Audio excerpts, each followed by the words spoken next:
할렐루야. 아멘. 얼굴도 안 보고서 아멘 하는 사람 딱 한 사람 있어. 잘 지내셨죠? 네, 아멘. 별일 없으셨죠? 저도 여러분들이 기도해 주신 덕분으로 잘 먹고 잘 자고 잘 지냈습니다. 반갑습니다. 여러분들의 얼굴을 보니까 너무 반가워요. 그냥 더위가 그냥 한 길로 왔다 7길로 도망가는 줄 믿습니다. 아멘. 우리 서로 인사하실까요? 오늘 참 잘 오셨습니다. 오늘 참 잘 오셨습니다. 한 분 한 분 정말 귀한 분들이고 정말 보고 싶은 분들, 사랑하시는 분들이기 때문에 여러분들이 너무 사랑스럽습니다. 아멘. 그래서 우리 서로 인사하시겠습니다. 주님의 이름으로 사랑합니다. 주님의 이름으로 사랑합니다. 주님의 이름으로 사랑합니다. 누가 하트를 아름답게 만드는지 한번 볼 거야. 사랑합니다. 갑자기 목이 메이네. 다음에 주님의 이름으로 축복합니다. 주님의 이름으로 축복합니다. 우리가 주님의 이름으로 축복할 때 주님께서 여러분들을 축복하는 줄 믿습니다. 아멘. 다음에 뭔가 아쉬움이 남지요? 아멘. 벌써 손이 올라가는 분이 계셔. 딱 한 분이 계셔. 오늘도 기적이 일어납니다. 오늘도 기적이 일어납니다. 오늘도 기적이 일어납니다. 아멘. 오늘도 기적이 일어날 줄 믿습니다. 아멘. 저는 오늘 본문을 근거로 해서 지금 목사님께서 읽어주신 대로 로마를 넘어 어디까지? 땅 끝까지. 그 은혜가 오늘도 여러분에게 충만하게 넘쳐나시기를 우리 주 예수 그리스도의 이름으로 축원합니다. 아멘. 여러분 기뻐하시기 바랍니다. 좋은 소식이 있습니다. 그동안 우리가 1년이 넘게 다뤄왔던 이 사도행전이 드디어 오늘 마지막 시간이 됐습니다. 책 한 권 띈 겁니다. 아멘. 이제 여러분들은 사도행전만큼은 박사가 된 거예요. 누가 물어봐도 이제 사도행전에 대해서는 아주 탁 찔리면은 그 말씀 몇 장 몇 절에 나옵니다 라고 요구하면은 제가 과욕이죠. 아무튼 이제 사도행전 1장부터 시작해서 주님이 당부하셨죠. 예루살렘을 떠나지 말고 내게서 들은 바 아버지께서 약속하신 것을 기다리라. 요한은 물로 세례를 베풀었으나 너희는 몇 날이 못되어 성령으로 세례를 받으리라 고 말씀하시고, 그 다음에 중요한 말씀이 바로 사도행전 1장 8절 말씀이죠. 오직 성령이 너희에게 임하시면 너희가 권능을 받고 예루살렘과 온 유대와 사마리아와 땅끝까지 이르러 내 증인이 되리라 하니라. 아멘. 여기에 뭐가 나와요? 땅끝이 나오잖아. 땅끝. 오늘 거기까지 가는 거야. 땅끝은 누구의 명령이다? 주님의 명령이야. 그래서 사도행전 2장으로 가면 어떤 말씀이 나와요? 오순절날이 이미 이름에 그리 다 같이 한 곳에 모였더니 호련히 급하고 강한 바람 같은 소리가 있어 그들이 앉은 온 집에 가득하며 마치 불의 혀처럼 갈라지는 것들이 그들 위에 하나씩 임하여 있더니 그들이 다 성령의 충만함을 받고 방언으로 말하기를 시작하니라 하면서 드디어 신약 교회가 본격적으로 이제 세워지는 거예요. 거기서부터 출발하는 거예요. 예루살렘부터 출발해서 이제 사마리아로 갔다가 또 어디로 가요? 아시아로 갔다가 그리고 어디로 가요? 유럽으로 가죠. 빌립보, 데살로니가 이런 곳으로 갔다가 그 복음이 어디까지 들어가요? 마침내 로마까지 들어가는 거예요. 그리고 로마를 넘어서 사도 바울이 그토록 고대하던 서바나, 스페인, 거기가 어디냐? 땅끝이요. 땅끝. 전남 해남이 아니라 주님께서 말씀하시는 땅끝까지 사도 바울이 들어가서 복음을 전해요. 그런데 오늘 말씀을 보니까 이 사도행전이 어디서 끝나고 있어요? 로마에서 끝나고 있죠. 바울이 로마에 들어가서 어떻게 됐는지, 재판에서 이겼는지 졌는지, 그리고 그 후의 삶이 어떠했는지 더 이상 사도행전에서는 알 수가 없어요. 그래서 이 사도행전을 다른 말로 뭐라고 하느냐? 성령 행전이다. 사도들이 나가서 복음 전하는 그 이야기가 중심이 아니라 이 사도행전의 핵심은 누구라? 성령님. 성령님이 주인공이라는 거예요. 여기 사도들은, 그리고 제자들은 이 성령의 인도하심을 따라서 나가는 종에 불과했다는 거예요. 그렇기 때문에 사람 중심이 아니라 성령 중심이기 때문에, 성령은 지금도 역사를 한다 안 한다? 지금도 역사를 하고 있어요. 그래서 사도행전 29장은 지금 우리가 살고 있는 거예요. 우리의 삶으로 지금 살아내고 있는 거예요. 누구와 함께?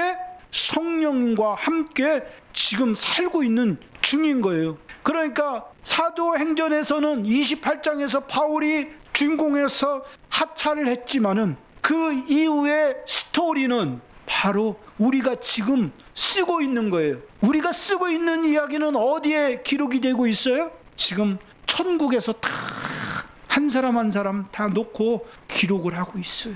믿든가 말든가, 믿어지면 아멘. 한 분도 안 믿네. 그러니까 사도행전은 완성이다, 미완성이다?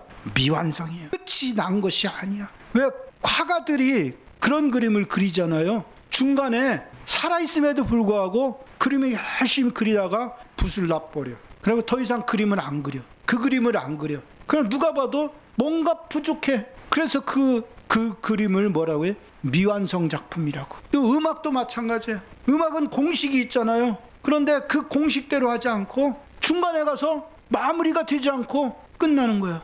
우리가 음악을 들어보면 어때요? 아, 이제 음악이 끝나가고 있구나 하는 느낌을 대강은 받잖아요. 그런데 음악이 중간에 가서 뚝 끊어버려. 그런 걸 우리는 또 미완성이라고 그러죠. 우리나라 가수 누구도 있잖아요. 인생은 미완성. 그런 노래도 있지만은 아무튼 이 사도행전은 그렇게 끝이 납니다. 그래서 누가가 이것을 미완성으로 의도했는지 어땠는지 우리가 알 수는 없지만 대체적으로는 아마 누가 자신도 의도한 것이 아닌가. 왜? 하다가 보니까 이것은 사람의 이야기가 아니라 누구의 이야기다? 성령님의 이야기다. 그래서 그 로마에서 2년이라고 하는 세월을 그냥 훌쩍 넘어버리고서는 말아버리더라고요. 오늘 본문을 보면은 이 본문 안에 16절부터 31절까지를 보면은 세 장면으로 구성이 되어 있습니다. 16절은 판이 깔리는 거예요. 바울이 로마에 들어가서 셋집을 얻어서 거기서 살아가는 거예요. 그러면서 거기서 이제 복음을 증거하는 거예요. 그 다음에 17절부터 28절까지는 그 셋집에서 일어난 사건을 아주 간략하게 기록하고 있습니다. 그리고 그 모든 것을 이제 요약하는, 딱 두 절로 요약하잖아요. 그래서 30절과 31절은 결말이라고 우리가 보면 되겠어요. 그래서 오늘 이 세 장면을 우리가 따라가면서 오늘 본문이 우리에게 하고 싶은 말씀이 무엇인지 들어보도록 하겠습니다. 첫째, 지키는 군인과 허락된 셋집입니다. 그래서 16절을 보면은 우리가 같이 읽겠습니다. 우리가 로마에 들어가니 바울에게는 자기를 지키는 한 군인과 함께 따로 있게 허락하더라. 지금 바울은 어떤 신분이에요? 신분이 로마에 왔으니까 자유인인가요? 아니죠. 죄수잖아. 응? 죄수가 돼서 로마에 압송돼 온 거예요. 그렇다고 하면 죄수면은 로마에 왔으니까 어디로 가야 돼요? 당연히 감옥으로 가야 되잖아요. 그런데 지금 우리의 상상을 깨트리는 사건이 지금 일어나고 있잖아요. 바울이 감옥에 갇힌 것이 아니라 자기가 돈을 내고 얻은 셋집에 와 있는데 군인 한 명이 바울과 함께 있는 거예요. 그래서 오늘 본문은 뭐라고 하고 있어요? 한 군인과 따로 지키는, 자기를 지키는 한 군인과 따로 있게 허락하더라 말씀하고 있습니다. 밖으로 외출은 할 수 없어요. 하지만 그 셋집으로 찾아오는 사람에게는 만나는 것이 허락이 된 거예요. 그러니까 이게 엄청난 특혜인 거예요. 그래서 우리가 이 16절을 한번 자세히 읽어보면은 두 가지 상반된 단어가 서로 지금 부딪히고 있는 거예요. 첫째는 로마 권력이 바울에게 따로 있을 수 있도록 은혜를 베풀어준 허락이 거기 있어요. 허락하더라. 로마 권력에서 허락하지 않으면은 바울은 절대로 그렇게 셋집을 얻어서 살 수가 없는 거잖아요. 그런데 이 성경 원문을 보면은 허락하더라는 단어는 주어가 생략된 수동태라고 볼 수가 있어요. 누가 허락했다 얘기가 없어요. 우리가 짐작을 하죠. 아, 로마에 누가 그것을 관할하는 행정관 누가 바울에게 그런 허락을 했다. 우리가 추정은 할 수가 있지만은 누가 그렇게 했는지 알 수는 없어요. 또 이 저자인 누가도 누가 허락했는지에 대해서는 말하지 않고 있어요. 왜 굳이 밝히지 않았을까요? 거기서 우리는 하나를 깨달을 수가 있습니다. 이 침묵의 배후에는 실제로 이 환경을 열어주신 분은 총독도 아니고 백부장도 아니고 바로 하나님이시라고 하는 우리가 추정을 할 수가 있는 겁니다. 이것이 바로 세상의 방식입니다. 우리에게 자유를 주는 척하면서 환경이라고 하는 사슬로, 재정이라고 하는 결박으로, 질병이라고 하는 파수꾼으로 우리의 삶을 철저히 감시하고 묶어두고 있습니다. 지금 군인이 지키고 있잖아요.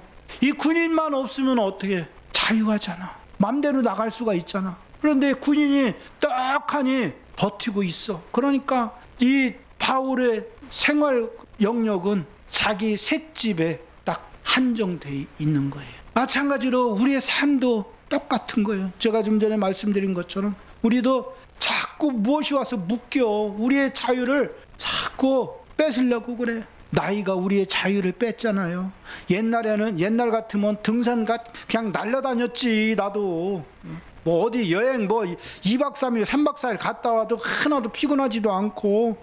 그런데 지금 어때요? 나이가 나를 붙잡아 매놨어. 행동도 자유롭지 못하고 잠자도 편하지는 못하고 밥 먹어도 소화도 제대로 안 되고 또 나이 먹다 보니까 뭐예요? 그냥 맨 근심 걱정거리만 그냥 파도처럼 몰려와. 이건 어떻고 저런은 어떻고 막 하면서 또 한편으로는 이제 인생의 천장이 보이기 시작하는 거예요. 아, 내가 갈 날이 그렇게 멀지 않았구나. 다들 갈 날이 아직 멀은 것처럼 표정이 그러네. 나만 그런가? 예전에 뭐 인생이 70이요, 강건하면 80이고. 그 우리가 그렇게 살다가 가는 거잖아요. 그게 이제 느껴지기 시작하잖아. 이제 70줄 넘고 그러면은 그런 것들이 이제 느껴지기. 그것이 결국은 우리의 발목을 잡는 거예요. 우리가 하고 싶은 것들을 제한하는 거예요. 뭔 계획을 세우고 싶어도 어때요? 계획을 세울 수가 없어. 내가 이거 끝까지 할 수 있겠다고는 희망이 사라져.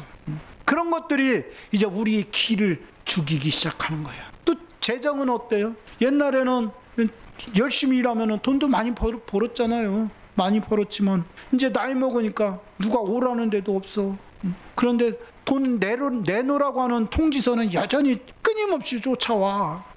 그렇게 이 세상이라고 하는 것은 우리를 딱 자유롭지 못하게 올가매고 있는 거예요. 하지만 우리는 알아야 돼요. 역사의 주관자이신 하나님이 허락하시는 한 우리는 우리의 사명의 문은 세상이 결코 닫을 수 없다는 겁니다. 아멘이십니까? 바울은 지금 완전히 자유롭지 못합니다. 그는 군인이 지키고 있습니다. 어쩌면 손에는 쇠사슬이 채워져 있을 수도 있습니다. 그럼에도 불구하고 하나님께서는 바울을 복음을 전하는 자리로 부르셨습니다. 하나님께서는 바울을 주님께서 사도행전 23장 11절에서 약속하신 그 자리로 부르신 거예요. 23장 11절에 보면은요. 한번 같이 읽어봐요. 그날 밤에 주께서 바울 곁에 서서 이르시되 담대하라, 네가 예루살렘에서 나의 일을 증언한 것 같이 로마에서도 증언하여야 하리라 하시니라. 주님께서 이 말씀을 주신 날은 언제였죠? 바울이 편안할 때 주신 것이 아니었어요. 사내들인 공회에 끌려가가지고 거기서 어쩌면은 사형 선고를 받을 수도 있는 그런 위기 가운데 있었지만은 그때 어떤 일이 벌어졌어요? 사두개인하고 바리새인하고 싸운 거야. 싸우다 보니까 그 자리가 험악해지니까 천부장이 군사들을 시켜서 바울을 데리고 나가게 했죠. 그래서 다시 안토니아 영내로 들어왔잖아요. 그리고 그 밤에 주님께서 찾아오신 거예요. 그리고 하나님께서는 이 바울에게 그 일을, 어떤 일? 복음 전하는 일을 감당하게 하시려고 어떻게 하셨어요? 깊은 감옥, 지하 감옥이 아니라 셋집으로 들어가도록 허락하셨습니다. 물론 이 허락은 사람이 한 것이겠지만, 그러나 궁극적으로는 저는 그렇게 봐요. 바울을 로마까지 보내신 하나님이 하셨다고 저는 믿습니다. 만일 이 작은 허락 하나가 없었다면은 이후에 일어날 모든 일들, 아침부터 저녁까지 강론하는 것도, 또 2해 동안 거침없이 가르치는 것도 할 수 없었을 것입니다. 바울은 훗날 이 구금을 이렇게 회고하고 있습니다. 빌립보서 1장 13절에 보시겠습니다. 이러므로 나의 매임이 그리스도 안에서 모든 시위대 안과 그 밖에 모든 사람에게 나타났으니, 바울이 마련한 이 자그만 셋방에서 사슬에 매여 있는 바울의 입술을 통해 복음이 전해지죠. 예수 그리스도가 증거되는 거예요. 그리고 그 복음이 마침내는 비아 아피아 가도, 이게 무슨 말씀인지 알아요? 아피아 대로, 이 대로를 타고 로마 제국의 전 지역으로 퍼져나가는 통로가 된 거예요. 바울이 아시아나 빌립보나 이런 데에서 복음을 전했던 것보다 로마에서 복음을 전한 것이 엄청난 열매를 더 거두게 된 거예요. 왜? 이 비아 아피아 가도를 타고 복음이 들어가기 시작한 거예요. 사랑하는 성도 여러분, 지금 여러분에게 매여 있는 사슬이 다 있습니다. 어떤 분은 질병의 사슬에, 어떤 분은 재정의 사슬에, 어떤 분은 염려와 근심의 사슬에, 어떤 분은 진로의 사슬에 매여 있지 않습니까? 앞이 캄캄하고 절망적이십니까? 그러나 낙심하지 마시기 바랍니다. 주님이 함께 계십니다. 주님이 여러분에게 허락하시면 모든 것들은 순식간에 다 이루어집니다. 우리가 지난주에 나눴잖아요. 330km를 단 하루에 주파해버렸잖아요. 순풍이 부니까, 남풍이 부니까 그들이 그렇게 애쓰고 힘썼던 것보다 더 가볍고 빠른 속도로 목적하는 로마에까지 도달하는 것을 볼 수가 있었듯이, 하나님이 여러분과 함께 계시면 여러분들이 지금까지 고생하고 힘쓰고 애써온 모든 것들이 순식간에 이루어질 수 있음을 믿으시기 바랍니다. 아멘. 2번째입니다. 불려간 것이 아니라 불렀다라고 말씀하고 있습니다. 바울이 로마에 도착해서 사흘 만에 한 일을 한번 보시기 바랍니다. 17절 중에 이렇게 말씀하고 있습니다. 사흘 후에 바울이 유대인 중 높은 사람들을 청하여 그들이 모인 후에 이르되, 여러분 형제들아, 내가 이스라엘 백성이나 우리 조상의 관습을 배척한 일이 없는데 예루살렘에서 로마인의 손에 죄수로 내준 바 되었으니. 바울은 셋집에 가만히 앉아서 유대인 중에서, 로마에 살고 있는 유대인 중에서 높은 사람들을 자기 집으로 초대했어요. 바울은 지금 어떤 상태예요? 죄수의 상태예요. 누구나 다 기피하는 사람이야.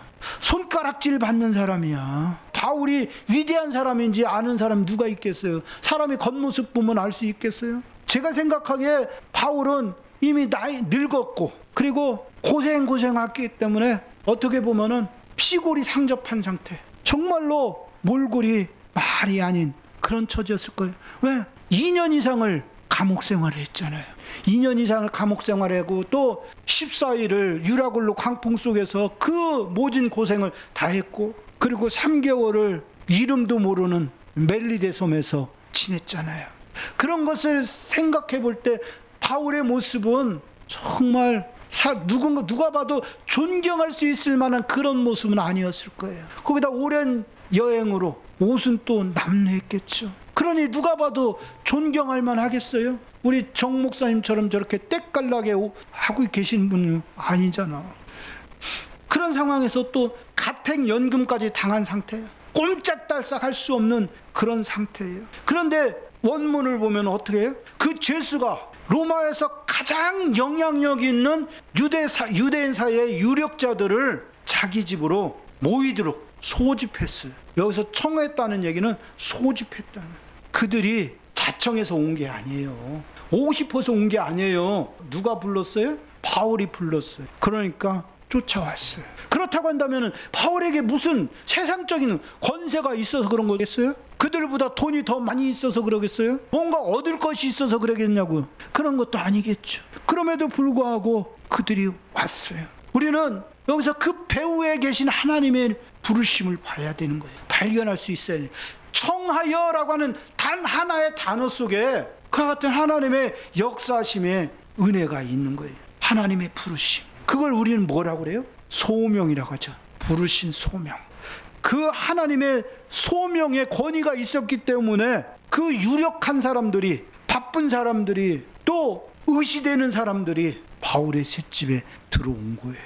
세상은 바울을 사슬로 묶어서 가두었지만 하나님은 바울을 로마 심장부에서 복음의 소집령을 선포했던 거예요. 예비군 모여 하면은 우리 다 모이잖아요. 그런 식으로 다 모였어요. 이게 바로 하나님의 역사라고 우리가 생각할 수가 있는 거죠. 그리고 그 모인 그들에게 하나님은 바울을 통해서 무엇을 전하게 하셨어요? 복음을 전하게 하시는 거예요. 이게 바로 바울이 하나님께로부터 하나님의 대사로 그들 앞에 세우심을 받은 거예요. 몰골은 참 보잘것없지만은, 신분은 죄수 신분이지만은, 그러나 하나님은 그 바울을 하나님 나라의 전권 대사로 세우신 줄 믿으시기 바랍니다. 세상에서 어떤 처지에 있든지 하나님의 부르심을 입은 자는 세상을 향해 복음의 초청장을 던지는 영적인 권위가 있음을 믿으시기 바랍니다. 아멘. 바울이 그 자리에서 말한 것을 보십시오. 20절에 뭐라고 하고 있느냐면은, 나는 이스라엘의 소망 때문에 이 쇠사슬에 매인 바 되었다라고 말씀하고 있습니다. 여기서 또 두 단어가 서로 대립이 돼요. 사슬과 소망. 서로 어울리지 않아요. 완전히 대립이 되는 단어예요. 그런데 그 단어가 지금 한 문장 안에서 함께 사용되고 있습니다. 사슬에 묶여있는 자에게 어떻게 소망이 있겠습니까? 우리 최정자 성도님에게 무슨 소망이 있겠어요? 세상 사람들이 볼 때, 하나님이 볼 때는 틀리지. 응? 그렇지만 환경이 어떻든 간에, 상황이 어떻든 간에 이 하나님의 부르심의 소망이 있는 사람에게는 처지가 중요치 않습니다. 환경이 중요치 않습니다.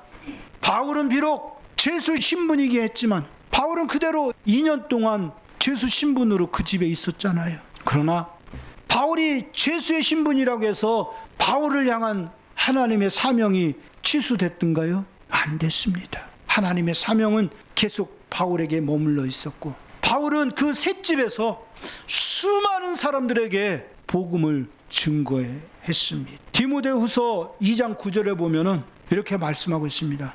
내가 복음으로 말미암아 고난을 받아 죄인과 같이 매이는 데까지 이르렀으나 하나님의 말씀은 매이지 아니하니라. 복음으로 말미암아 내가 죄인과 같이 매이는 데까지 고난을 받았지만은 하나님의 말씀은 매이지 않았다고 말씀하고 있습니다.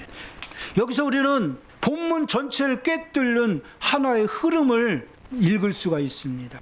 17절에 나오는 그 초청하여의 초청, 그리고 20절에 소망, 그리고 23절에 온종일 강론하여, 그 다음에 28절은 어디요? 이방인으로 가잖아요. 이방인으로 해요. 이방인을 향한 확장. 그리고 마침내 31절에 나오는 거침없이까지, 이 모든 것이 하나의 목표에 연결이 됩니다. 바울에게 2년 동안의 삶은 흩어진 사건들이 아니었던 거예요. 17절에서 시작해서 31절로 완성되는 하나님의 인도하심이었습니다. 23절 한번 보시기 바랍니다. 그들이 날짜를 정하고 그가 유숙하는 집에 많이 오니 바울이 아침부터 저녁까지 강론하여 하나님의 나라를 증언하고 모세의 율법과 선지자의 말을 가지고 예수에 대하여 권하더라. 여기서 우리가 주목해야 될 단어가 또 있습니다. 권하더라. 이 권하다라고 하는 단어에는 그냥 듣든지 안 듣든지 그냥 던지는 의미가 아니었어요. 상대방의 마음이 완전히 무너지고 확신이 찰 때까지 아주 집요하게 설득해 하는 거예요. 그런 의미가 담겨 있어요. 이 권하다라는 말 속에는. 그러니까 바울은 아침부터 저녁까지 말씀을 계속 가르쳤어요.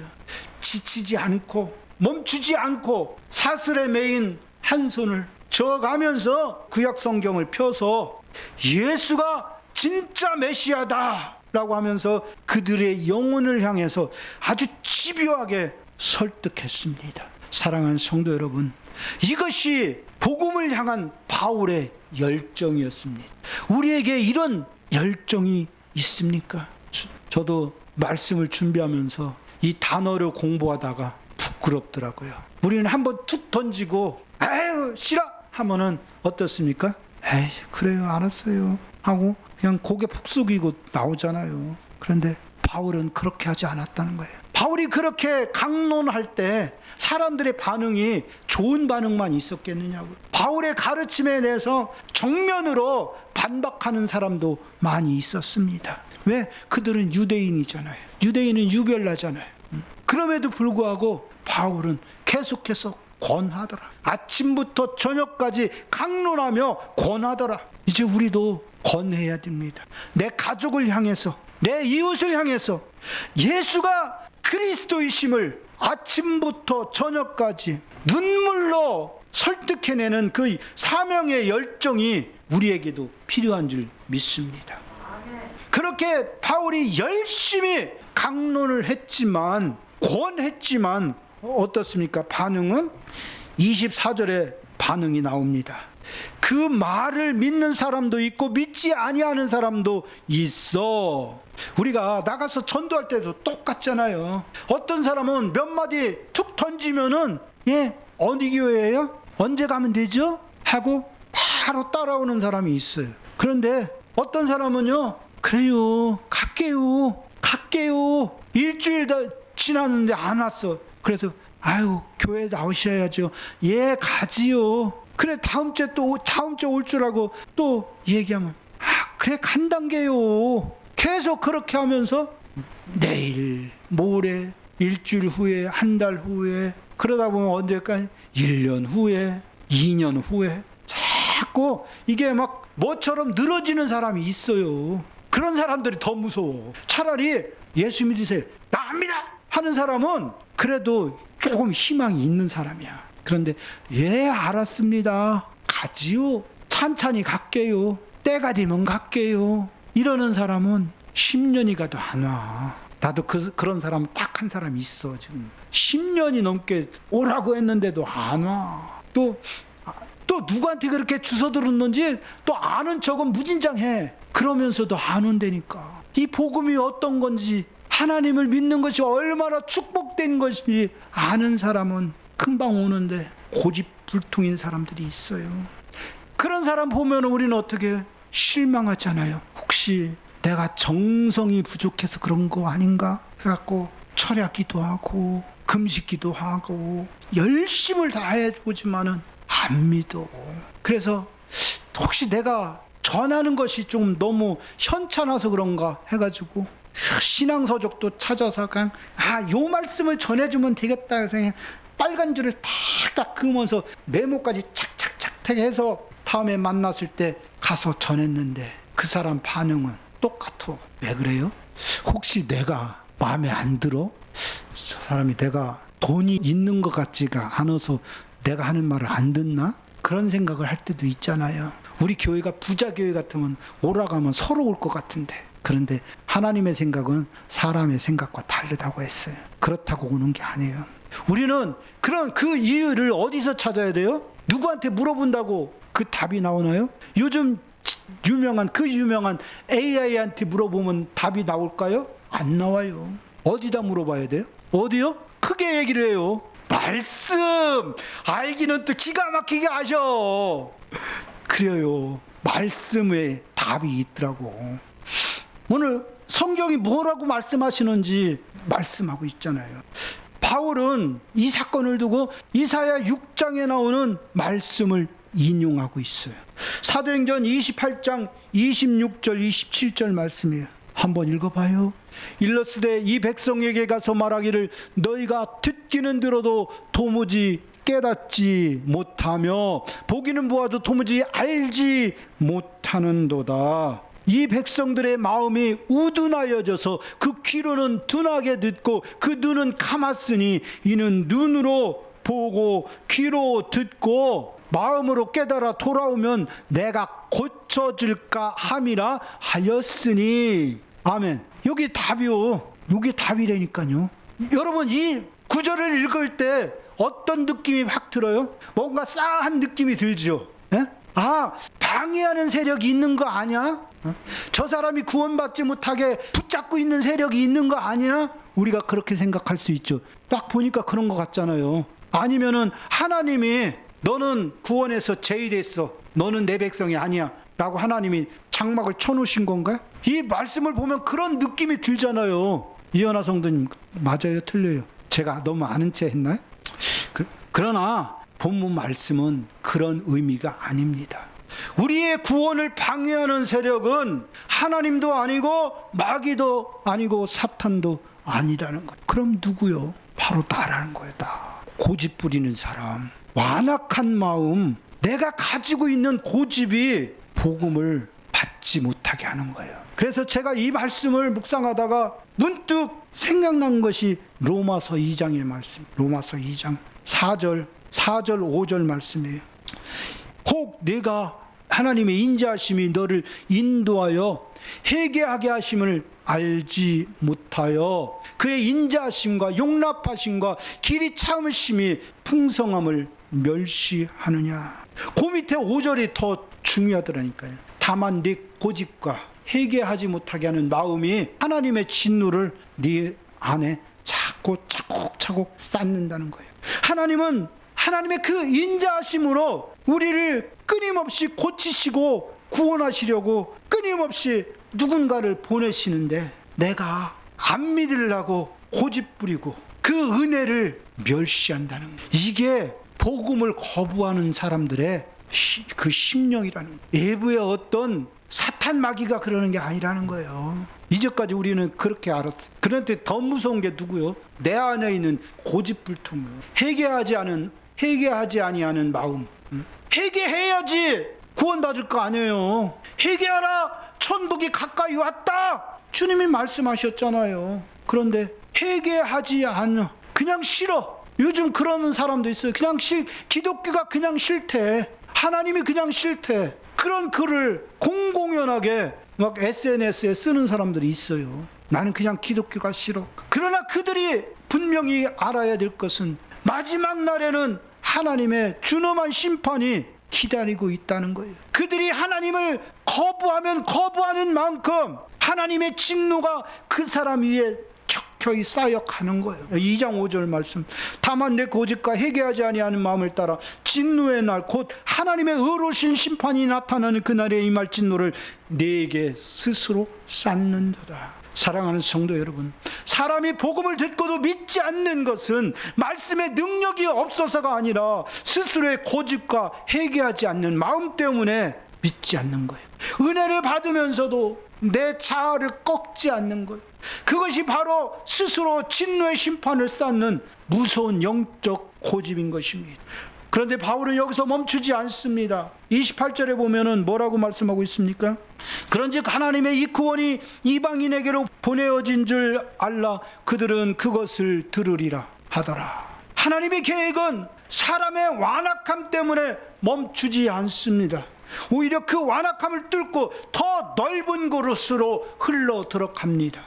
닫힌 문 앞에서 여러분 낙심하지 마시기 바랍니다. 하나님은 언제나 다음 문을 열어두고 계시는 줄 믿으시기 바랍니다. 아멘. 세 번째, 거침없이 전진하는 하나님 나라. 30절에 보면은 바울이 온 이태를 자기 셋집에 머물면서 사람을 다 영접하고 라고 말씀하고 있습니다. 여기서 말하는 시제가 바뀝니다. 26절부터 29절까지는 시제가 언제예요? 사울 후부터. 그런데 30절에는 뭐냐? 이태가 뭐예요?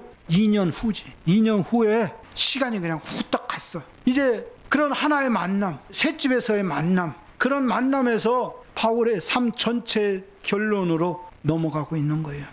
먼저 30절에 우리는 주목해야 될 단어가 있습니다. 여기서 보니까 뭐라고요? 다 영접하고 라고 하는 단어가 나와요. 우리는 그 이대지에서 이 유대 지도자들 중에서 상당수가 바울의 복음을 들었지만은 마음의 문을 굳게 닫아버렸어요. 그런데 바울은 어떤 반응을 보이고 있습니까? 자기의 말을 듣지 않은 사람들 때문에 마음의 빗장을 걸어 잠그지 않습니다. 오히려 자기에게 오는 사람은 누가 됐든지 다 영접했더라는 거예요. 복음을 듣고자 오는 사람에게는 모든 사람에게 전에 그 사람이 나를 좁혔든지 내 돈을 꺼가고 안 갚았다든지 별의별 사람들이 다 있을 거 아니에요. 그 사람들이 어떻게 됐든 간에 복음을 들으러 오는 사람들은 다 받아들였다는 거예요. 이게 바울의 모습이에요. 우리는 사람에게 거절당하면 어떻게 해요? 네? 2번 다시 너 쳐다보나 보라. 형님, 내가 급해서 그러는데 한 500만 원만 빌려주시오. 야, 진작에 얘기하지. 어제 누구 줬어? 빌려줬대. 어제 빌려줬대. 아니면 조금 전에 빌려줬대. 그래서 지금은 빈털터리래. 그 얘기는 뭐예요? 안 빌려주겠다는 얘기지 뭐. 그러면 우리는 뒤돌아서서 나오면서 이제 끝났다. 너하고 나하고는 2번 다시 볼 일이 없을 것이다. 내가 너를 그렇게 위해줬건만 네가 결국 나한테 그런 식으로 갚냐? 우리 그러잖아요. 그렇지만 바울은 그렇게 하지 않았어요. 더 넓은 마음으로, 더 큰 은혜로 그들을 더 품어주는 거예요. 바울이 그런 사람으로 변한 거예요. 그리고 이게 하루아침 같으면은요, 우리가 얼마든지 다 그렇게 할 수 있죠. 그냥 싹 감추고, 화나는 거 감추고, 성질나는 거 감추고, 막 이렇게 치밀어 오는 거 싹 감추고 웃으면서 아이고 그럴 수도 있지 뭐. 속으로는 막 이렇게 막 치 올라오면서 그러잖아요. 그런데 그거는 하루 이틀은 가능하죠. 그렇지만 그것이 지속적으로는 그거 안 되잖아요. 바울은 이태 동안 계속 그렇게 살아왔어요. 그게 바로 이제 바울이라고 하는 사람이 인격이 돼버린 거예요. 왜? 그 안에 누가 들어가 있어? 예수가 들어가 있어요. 그러니까 다른 사람들이 볼 때는 좀 바보 같은 거야. 여러분들 예수 진짜 잘 믿으면 바보 된다니까요. 농담 아니에요. 그러니까 바보 안 되려면 적당히 믿어 라고 하면은 내가 쫓겨나겠죠. 바보가 돼야 돼요. 세상 일에 대해서는 바보가 돼야 돼. 바울이 그렇게 변화된 삶을 살았지만 어떻습니까? 바울은 여전히 죄수의 상태였어요. 바울의 환경은 조금도 변하지 않았어요. 여전히 그는 문 밖에 나갈 수 없는 그런 가택연금의 상태에서 살았어요. 우리도 그러죠. 막 정말로 주님의 말씀대로 막 베풀고 살고 사랑하고 살고 막 그러는데 하나님 내 병 안 고쳐주네. 여전히 다 가난하게 만들어갖고 맨날 찔찔 짜게 만들어. 내 자식은 여전히 속색이요. 말 안 들어. 똑같다니까요. 그럼에도 불구하고 우리는 어떻게 되냐? 허허허가 나와야 돼요. 허허허. 같이 한번 해볼까요? 허허허.